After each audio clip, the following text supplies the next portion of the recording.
Today's Bible reading is from 1 Corinthians 7, from 6 to 9, and 17 to 40. Now as a concession, not a command, I say this.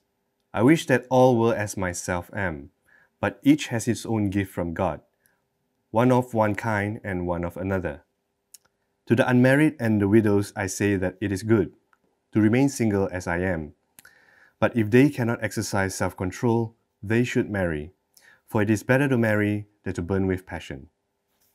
Only let each person lead the life that the Lord has assigned to him, and to which God has called him. This is my rule in all the churches. Was anyone at the time of his call already circumcised? Let him not seek to remove marks of circumcision. Was anyone at the time of his call uncircumcised? Let him not seek circumcision.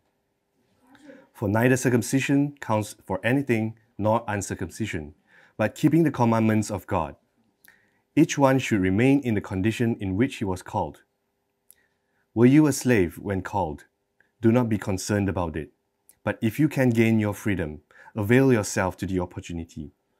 For he who was called in the Lord as a slave is a freedman of the Lord. Likewise, he who was free when called is a slave of Christ. You were bought with a price.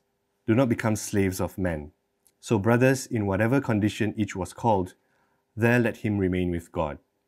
Now concerning the betrothed, I have no command from the Lord, but I give my judgment as one who by the Lord's mercy is trustworthy. I think that in view of the present distress, it is good for a person to remain as he is. Are you bound to a wife? Do not seek to be free. Are you free from a wife? Do not seek a wife. But if you do marry, you have not sinned. And if a betrothed woman marries, she has not sinned. Yet those who marry will have worldly troubles, and I would spare you that. This is what I mean, brothers. The appointed time has grown very short.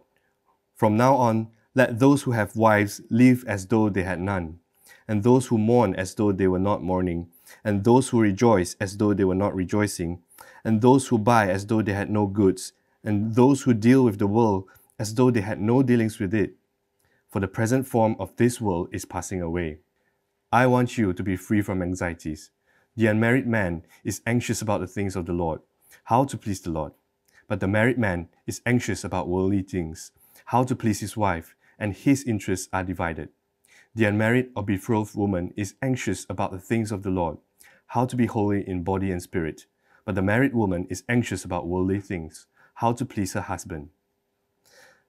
I say this for your own benefit, not to lay any restraint upon you, but to promote good order and to secure your undivided devotion to the Lord.